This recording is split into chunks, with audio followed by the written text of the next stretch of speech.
जय माँ कामाख्या। आपका बहुत बहुत स्वागत है कामाख्या धाम में। वृषभ राशि अक्टूबर माह सन 2022 कैसा रहेगा, आइए जानते हैं। और हाँ, उन तिथियों को भी जानेंगे जिन तिथियों को हमको कार्य नहीं करना चाहिए, और जो ग्रह इस माह अशुभ हैं उनको शुभता में कैसे परिवर्तित किया जाए ये भी जानेंगे।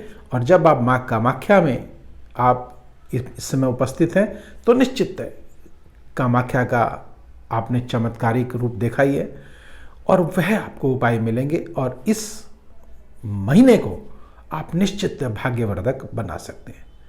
आइए पहले उन त्योहारों को जान लेते हैं जो इस माह के मुख्य त्यौहार हैं। 3 तारीख को दुर्गा अष्टमी है, 4 तारीख को नवमी है, वह 5 तारीख को दशहरा, और 9 तारीख को शरद माह की पूर्णिमा है, 13 तारीख को करवा चौथ है।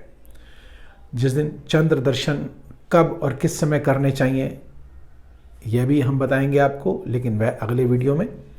और 17 तारीख को अहोई अष्टमी का व्रत है, 21 तारीख को रमा एकादशी है, और 23 तारीख को धनतेरस है, 24 तारीख को दीपावली है, और 26 तारीख को गोवर्धन पूजा, और 27 तारीख को विश्वकर्मा पूजा।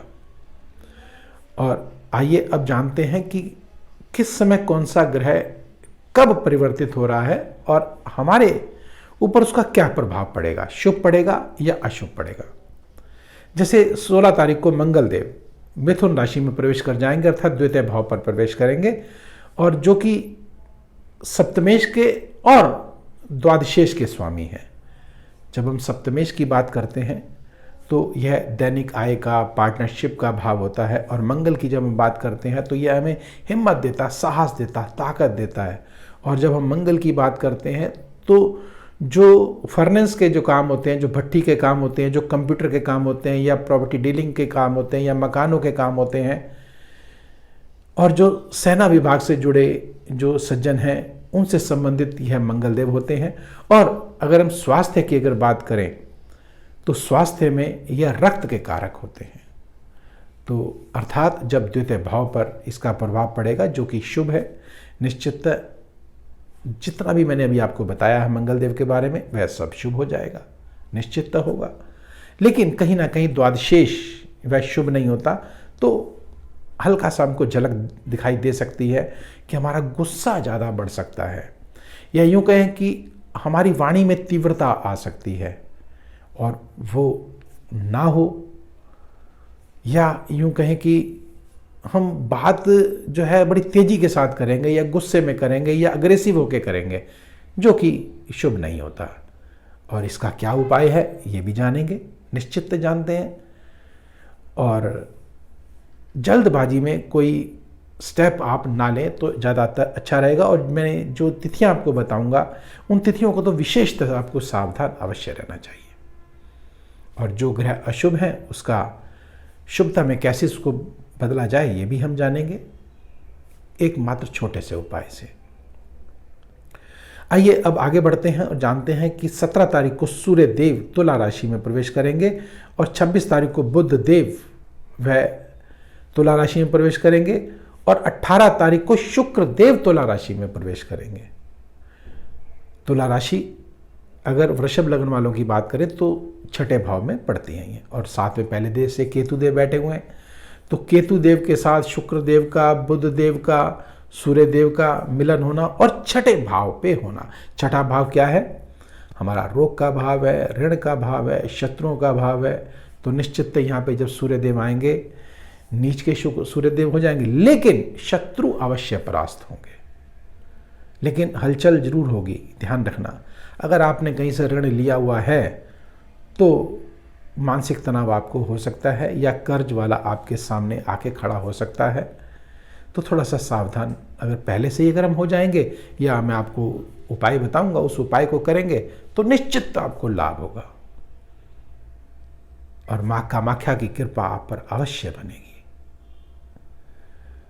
जब माँ कामाख्या की नाम आते ही निश्चित हमारे दिमाग में, जहन में तंत्र सूत्र जो है वह दिमाग में घूमने लग जाते हैं, और वह कारगर भी होते हैं। जो जातकों ने इसका लाभ उठाया है वो तो उठाया ही है, अगर आप भी लाभ उठाना चाहते हैं तो नंबर स्क्रीन पर चल रहे हैं, व्यक्तिगत रूप से भी आप हमसे संपर्क करके अपनी इस कुंडली के बारे में भी जान सकते हैं। और हाँ, कोई ऊपरी बाधा या अदृश्य शक्तियों का अगर कोई कारण बन गया है या परेशानी आ गई है तो उसका भी निवारण आप देख सकते हैं। आइए हम बात करते हैं बाकी ग्रहों की।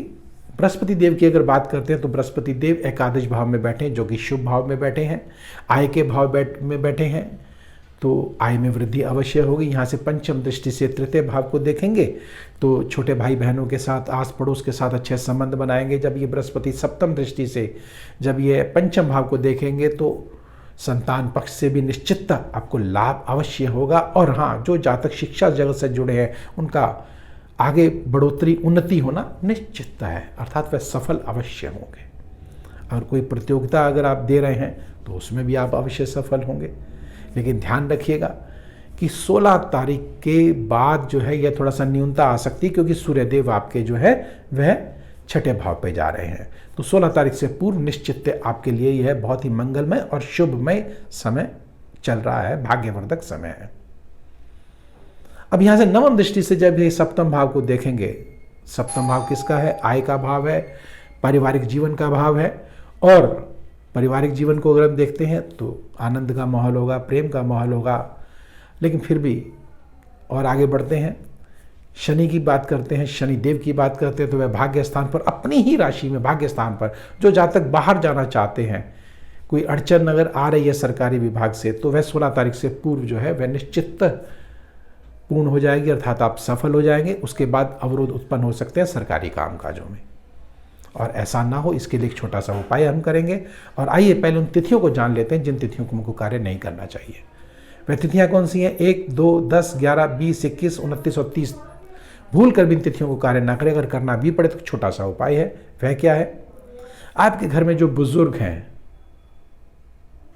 महिला भी हो सकती है, पुरुष भी हो सकते हैं, दादा दादी, नाना नानी, मामा मामी, या आपके माता पिता, जो भी बुजुर्ग हैं, उनके चरण स्पर्श आप अवश्य करें, उनका आशीर्वाद अवश्य लें। और केसर का तिलक माथे पे लगाएं। माँ कामाख्या की कृपा से आप देखें चमत्कार ये। और अगर कामिया सिंदूर माथे पे लगाकर आपने अगर अपने कार्य को प्रारंभ किया तो कोई शक्ति नहीं है जो आपके कार्य को रोक दे, निश्चित आपको लाभ अवश्य होगा।